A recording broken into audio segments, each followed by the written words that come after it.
Vous me tenez le bras? Oui, parce qu'il y a un petit moment qu'on n'a pas été ensemble. Ah bah oui, ça fait un petit moment qu'on n'a pas été ensemble. Oui. Quand Ghislaine est arrivée dans cette unité protégée de l'hôpital de Blois, elle était très agitée et désorientée. Atteinte de la maladie d'Alzheimer, elle est aujourd'hui très réceptive à ce chat thérapeutique. Oui, t'es mignon, mais j'en ai à la maison. Vous en avez à la maison? Mais j'en avais pas mal, moi. C'est un chat un peu particulier, Va faire ma maman. un robot qui reproduit les sons et les gestes de l'animal. On l'enlève. Va. Tu es venu plus tard.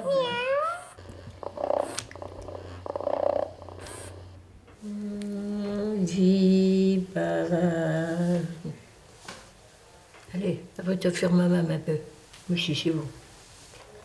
Hein? Là, on utilise l'animal en fait pour l'apaiser parce que cette dame, elle tient pas en place. C'est ça qui est intéressant. Ben, c'est comme ça que ça fait qu'il est, il est malade. Voilà, on est là à côté d'elle, on est calme, on n'est pas stressé. Oui, bien. Et puis, voilà, elle communique. Ça a déclenché de l'émotion chez elle, des souvenirs. Ah mais oui, j'ai un chat chez elle.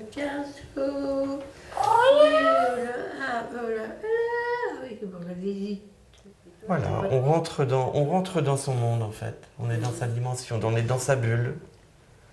Là, elle le ressent parce qu'elle est très calme. Ils disent rien. Non, ils disent rien. Tu vas faire la louvate, hein, toutou, qu'est-ce qu'elle te fait? Qu'est-ce qu'elle t'a fait?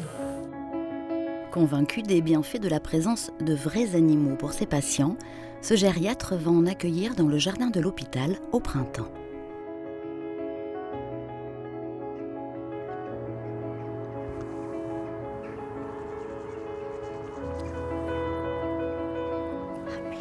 La médiation par l'animal est encore rare dans les hôpitaux, mais elle est de plus en plus pratiquée dans les établissements médico-sociaux.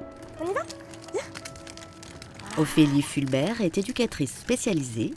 Depuis 2 ans, elle sillonne les routes avec ses petits animaux. Est-ce que vous voulez caresser Praline pour lui dire bonjour? Il est mignon, celui-là. Alors, Est-ce que c'est doux? Oui, ils ont l'habitude, vous savez. Ils ont l'habitude de venir voir du monde.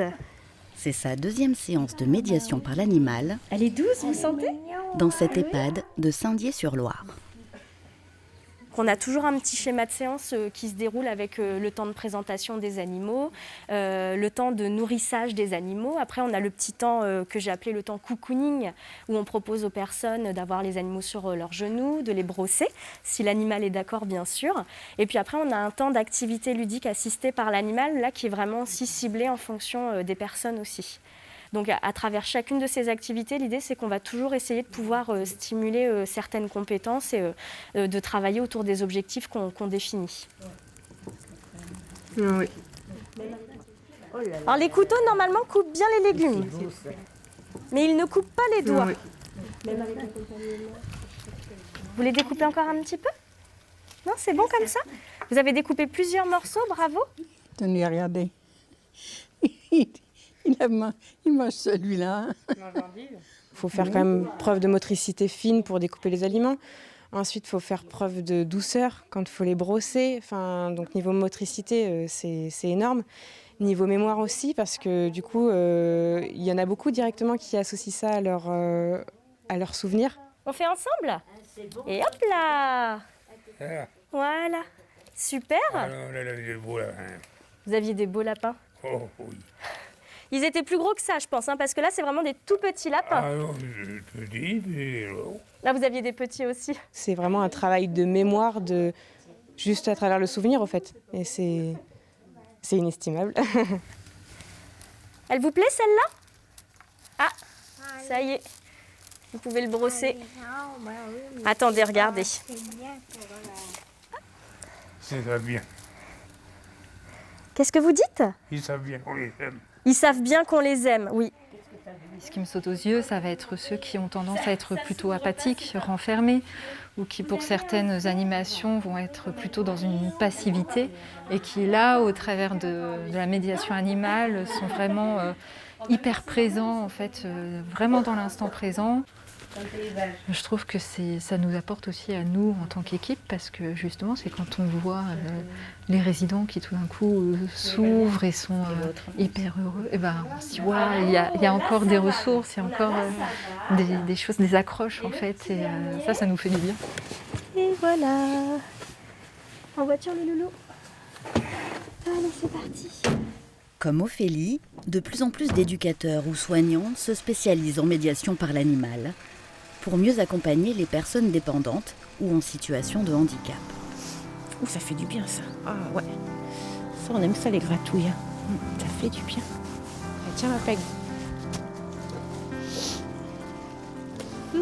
C'est le cas de Sophie Rousseau à Ville-d'Aumer, en Indre-et-Loire.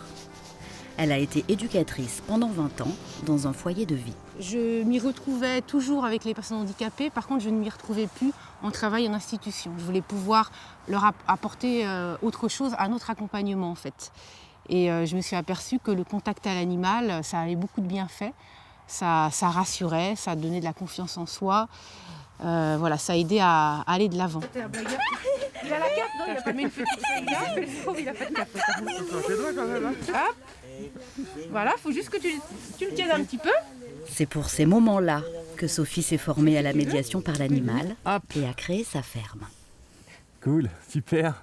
Diana, oui. est-ce que tu aimes bien venir ici? Oui. Pourquoi? Parce que j'aime bien les lapins. Pourquoi tu aimes bien les lapins? Parce qu'ils sont très gentils. Ils sont très mignons. Tu veux lui donner, toi, Paul? Viens, accroche-toi. Accroche-toi. Regarde, ça a l'air d'être un gourmand, celui-ci. Il s'appelle Kenzo, lui. Alors, tu prends bien Kenzo. Le bout de la feuille, voilà, et tu lui tends. Il faut que tu t'approches un petit peu, sinon il va sauter. Voilà, super. Ah ben c'est pas mal, ça, c'est très bien. Hein. Est-ce qu'il a le droit à une petite caresse? Il a le droit à une petite caresse? Ouais? Tu lui fais une petite caresse à Kenzo? Parfois, les personnes, il y a des choses qu'elles ne savent pas faire au quotidien. Et avec les animaux, elles vont être capables de les mettre en place. Parce que l'animal stimule. L'animal donne envie de se dépasser. La médiation par l'animal est efficace quand les séances sont régulières, notamment avec les personnes autistes. Ces jeunes résidents de l'IME de Naveil, Sophie les connaît bien. Elle les accueille dans sa ferme depuis 4 ans. J'essaye de les mettre en contact avec les animaux. Alors, comme tout ce qui est sensoriel, ça fonctionne bien, le toucher, c'est très intéressant au niveau des émotions. Donc, j'essaye de les amener à toucher les animaux. Ouais, c'est très bien, Maëlle. Encore? Vas-y, tu peux. Elle aime ça. Elle va te faire un bisou. Les personnes autistes, souvent, elles ont du mal avec le regard, à regarder dans les yeux, dans les choses. Alors que là, elles sont intéressées par les animaux, donc elles arrivent à travailler un peu le regard. Ça leur permet aussi là d'être dans le plaisir de travailler. Et ça peut permettre de travailler mieux en classe ou ailleurs. La séance dure 1h30. Chaque contact physique est une victoire. Doucement, Marie-Lou. Ça, c'est une caresse. Une caresse énergique. Hein. Avec les enfants autistes, les équidés sont d'excellents médiateurs. Parce qu'ils ont les mêmes modes de communication, ils vivent dans l'instant présent, ils ne jugent pas. La médiation équine est aussi de plus en plus utilisée avec les personnes souffrant de la maladie d'Alzheimer. Elle nous avait accueillis la semaine dernière. Non, moi j'ai une mémoire très courte. Ok. Vous profitez de l'instant. Oui. Clémence Chapeau a été infirmière dans un EHPAD. Après une formation de 16 mois, cette cavalière est devenue médiatrice équine. Alors, qu'est-ce qu'on va faire aujourd'hui? Aujourd'hui, je ne sais pas. Alors, ce que je vous propose aujourd'hui, c'est d'aller vous occuper d'un cheval qui s'appelle Pépita. Une fois par semaine, elle emmène ses anciens patients dans ce centre équestre du Loiret. Mais du coup, ça vous rappelle des choses? Mais oui, absolument. Parce que derrière la maison qu'habitaient mes parents, il y avait un pré où l'on mettait des animaux. Comme vous l'avez vu, Christiane m'évoque beaucoup de souvenirs. Oui. Et avec les émotions qui vont avec. Ah oui, voilà. Sûrement. Ça permet. Oui. C'était un pré qui jouxtait la maison. Donc vous étiez très proche des animaux. Ah oui.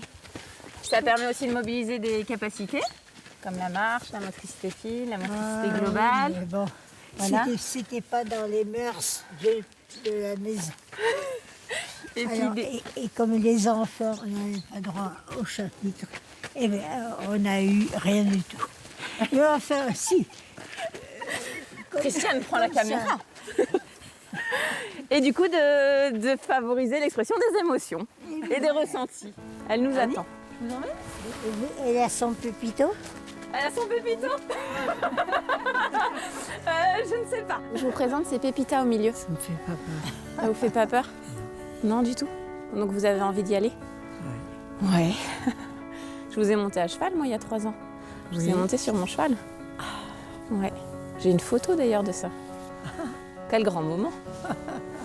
Allez-y, Christiane, retirez le gant. Au contact du cheval, Christiane et Annie se sentent bien, immédiatement. L'animal est un miroir de leurs émotions, il les valorise. Le temps de cette séance, elles ne sont plus des patientes, elles deviennent les soignantes de Pépita.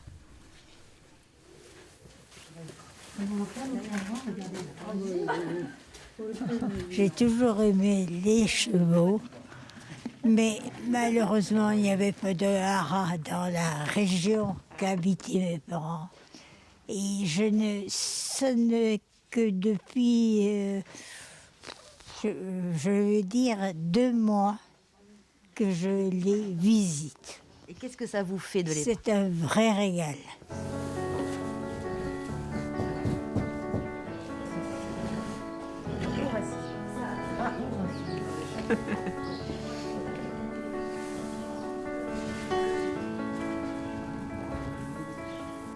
Annie, est-ce que vous avez passé un bon moment? Ah oui, excellent. Ok. Ah, Ok. J'ai vu. Hein. C'est un moment, enfin, je suis comme elle, je le découvre.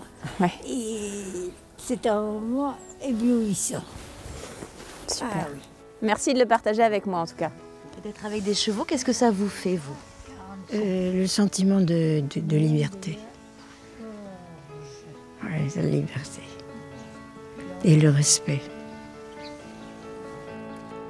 Le cœur apaisé, les angoisses envolées, Christiane, Thérèse et Annie vont retrouver leur lieu de vie.